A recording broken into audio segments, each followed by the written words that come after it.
আমার এই পুরানো জুতাগুলোর পর একদমই অবস্থা নাই কোনো, তো এগুলাকে আজকে আমি নিউ লুক দিব। মানে এটা ফালাই দেওয়ারই কথা ছিল, বাট হঠাৎ করে আমার মানে ওই জিম্মিচু যে হিলসগুলো না, ওগুলার কথা মাথায় আসে যে ভাবলাম কিছু ট্রাই করি, ফেলে দেওয়ার চেয়ে ভালো না কিছু ট্রাই করি। তো এই বিডসগুলা আমার জাস্ট মানে 30 টাকা লাগছে। আমার এখানে মেলে 1 তোলার মতো লাগছে। 1 তোলা বিডস 30 টাকা করে নেবে। হাফ কাট বিড যেগুলো সেগুলো, ওই গোলগুলো একদম বসবে না এখানে। আর আমি ইউজ করছি B6000 গ্লু। পরে আমি মানে গ্লু দিয়ে একটা করে মানে পার্ল স্টিক করতেছিলাম এখানে।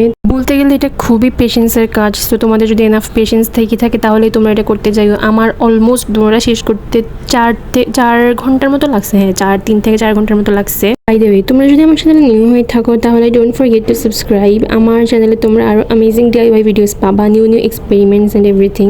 তো সামনের পার্ট লাগানো শেষ হলে পিছনে যে হিলটা আছে ওটার মধ্যে আমি পুরোটাতে মানে স্টিক করতে হবে। ফার্স্টে আমাদের একটা ওয়্যার লাগবে। ওয়্যারকে আমি ফোল্ড করে দেন ছোট সাইজের বিডসগুলো সব এক সাইড দিয়ে ইনসার্ট করবো। তারপরে আমার লাগবে মিডিয়াম আর বিগ সাইজের বিডস। তো আমি 3টা ছোট সাইজের বিডস দিব, তারপর দেবো একটা মিডিয়াম সাইজ, তারপর একটা বড় সাইজ, আবার একটা ছোট সাইজ। এভাবে করে আমি পুরোটাতে বিডস ঢুকাইছি। দেন আমি দুটোটা ওয়্যারকে পেঁচাই নিব একটা আরেকটার সাথে। এটা মিলে আমি বানিয়েছিলাম উপরের সাইডের মানে যাতে একটা কি বলে এটাকে, মানে যাতে আমার জুতোটা আটকাই থাকে ওইটার জন্য। তো আমি এক সাইড দিয়ে একটা মানে বিডস লাগাইছি, আর এটা লাগাই নাই কারণ আমার খুবই আলসেমি লাগতেছিল। বলতে গেলে আলসেমি না, মানে আমার ধৈর্য কুলাইতেছিল না যে ভাই আর বসে আমি লাগাবো। তো তোমরা একটা ফাইনাল লুকে সিনেম্যাটিক শট দেখো।